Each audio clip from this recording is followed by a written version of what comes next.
शादी करो पसंद करके, ये कुरान की आयत है। जिस जगह पसंद हो निकाह करो, लेकिन उस पसंद का ये मानना नहीं है कि तुम अफेयर करके लड़की फंसा डालो। उस पसंद का मानना है अपने अब्बू से कहो, अपनी अम्मी से कहो मुझे फला जगह निकाह करना है, आप बात चलाएं।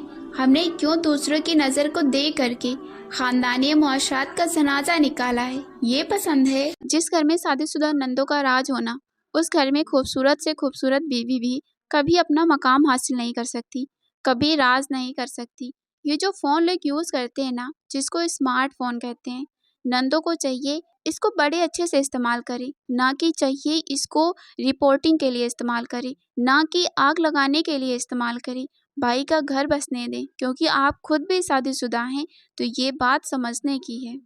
क्या घर से भागकर अपनी मर्जी से शादी करना जायज़ है? हज़रत आयशा फरमाती हैं कि रसूलुल्लाह सल्लल्लाहु अलैहि वसल्लम ने फरमाया, जो औरत अपने वली की इजाज़त के बगैर निकाह करे उसका निकाह बातिल है। आप सल्लल्लाहु अलैहि वसल्लम ने 3 मरतबा फरमाया कि उसका निकाह बातिल है। औरत का बाप उसका वली है, बाप ना हो तो भाई या चाचा की इजाज़त ज़रूरी है। इस्लाम में भागकर शादी करने का कोई तसव्वुर ही नहीं है। और आप सल्लल्लाहु अलैहि वसल्लम ने फरमाया, जो नौजवान तुम में से जो शख्स शादी कर सकता है उसे शादी कर लेनी चाहिए, और जो इताअत ना रखता हो वो रोज़े रखे, क्योंकि रोज़े आदमी की तबीयत को दुरुस्त कर देती है। निकाह का दिन था। लड़की ने अपने उस लड़के को कॉल की जिससे वो मोहब्बत करती थी, और उससे कहा कि मेरी शादी है और मेरी शादी में ज़रूर आना। जब निकाह का दिन था और जब निकाह का वक्त हुआ तो वो लड़का लड़की के सामने खड़ा था। वो लड़का उस लड़की की दी हुई अंगूठी पहन कर आया था, जो कभी उस लड़की ने उस लड़के को दी थी। जब मौलवी साहब ने पहले कबूल है कहने को कहा, लड़की कांपती हुई आवाज़ में बोली कबूल है। लड़की ने फ़ौरन लड़की की तरफ देखा और वो गर्दन झुकाए उस लड़की के सामने खड़ा था।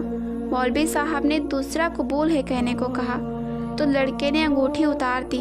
जब लड़की ने तीसरा कबूल है कहा तो लड़के की आंख से एक आंसू निकलकर उसके रुखसार पर आ गिरा। उस लड़के के हाथ से अंगूठी गिरी और वो वहाँ से चला गया। ऐ बिनते हुआ, ऐसे किसी की ज़िंदगी में जाकर उसकी ज़िंदगी बर्बाद ना कर। इस्लाम में एक तरीके से जहेज़ देना जायज़ भी है। इस्लामी नुक्ता नज़र से जहेज़ का एक ही नुक्ता नज़र है कि दामाद की हैसियत को देखा जाता है। अगर उसकी हड्डी पसली मजबूत है, वो बिजनेसमैन हो, कमाने वाला बंदा हो, तो कोई भी जहेज़ की ज़रूरत नहीं। शोहर अपनी बीवी के लिए खुद कमाए, और अगर वो कमाने वाला ना हो और माली तौर पर भी कमज़ोर हो तो फिर लड़की का बाप अपने दामाद को ताउन कर सकता है, लेकिन खुद से जहेज़ की डिमांड नहीं करना चाहिए कि जहेज़ दोगे तो शादी करूँगा, उतना दहेज दोगे तो शादी करूँगा। जहेज़ का कोई तसव्वुर इस्लाम में नहीं है।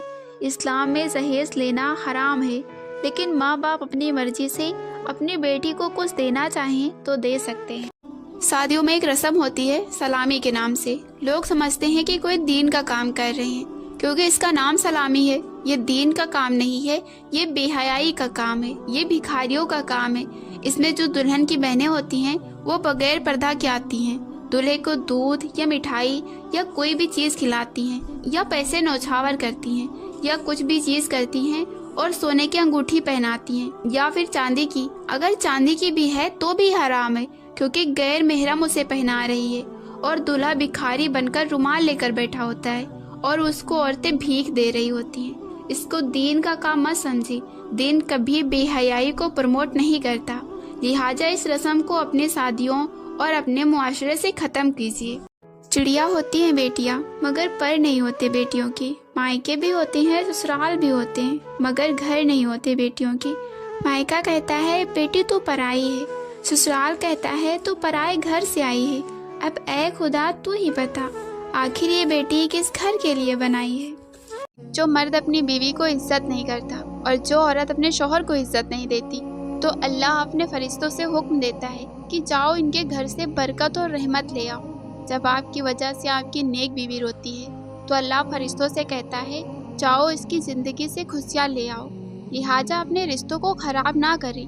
दुनिया का सबसे पाकीज़ा रिश्ता शौहर और बीवी का रिश्ता होता है, और जब ये दोनों खुश होते हैं तो अल्लाह भी मुस्कुरा रहा होता है। एक बुजुर्ग से किसी ने पूछा पसंद और मोहब्बत में क्या फ़र्क है। बुजुर्ग ने जवाब दिया आप एक पھول دیکھتے ہو اور اسے توڑ کر اپنے پاس رکھ لیتے ہو تو یہ پسند ہے، اور اگر آپ اس پھول کو روزانہ پانی دیتے ہو اور اس کا خیال رکھتے ہو تو یہ محبت ہے۔ ویسے ہی جب آپ شادی کرتے ہیں، نکاح کرتے ہیں تو یہ پسند سے کرتے ہیں، یہ پسند ہے آپ کی، آپ اس کو اپنے گھر میں لے کر آ جائیں۔ اس کے بعد آپ اس کی خوشی اور اس کے غم کا اور اس کے کھانے پینے کا، اس کی تکلیف کا اور ہر چیز کا احساس رکھتے ہیں، اس کا خیال رکھتے ہیں، تو یہ پھر محبت ہوئی۔